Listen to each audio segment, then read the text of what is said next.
जम्मू कश्मीर राजौरी अनंतनाग लोकसभा आसन में बदली भोटदान तारीख आसंता मे 7 तारीख परिवर्ते मे 25 तारीख में षष्ठ पर्यायर एठी भोट ग्रहण हो।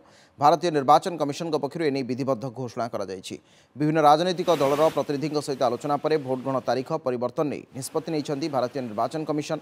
जम्मू कश्मीर में 5 लोकसभा आसन मध्य अनंतनाग राजौरी होची गोटे लोकसभा आसन। पूर्व अनंतनाग राजौरी आसन में तृतीय पर्यायर भोट ग्रहण होबार आसंता 25 तारीख दिन एठारे भोट ग्रहण हो।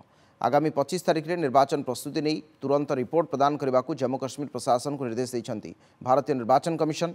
गमनागमन व्यवस्था पाणीपाग एवं जोगाजोग को नहीं रिपोर्ट प्रदान करने को कहुई।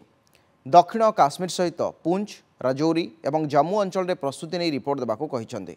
तेज निर्वाचन को न घुंचाइबा भारतीय निर्वाचन कमिशन को भेटी निवेदन करथिले नेशनल कॉन्फ्रेंस नेता तथा पूर्वतन मुख्यमंत्री ओमर अब्दुल्ला एवं पीडीपी नेत्री महबूबा मुफ्ती किंतु निर्वाचन को घुंचाई दि जाएगी। 25 तारीख में हेब निर्वाचन 7 तारीख परिवर्ते।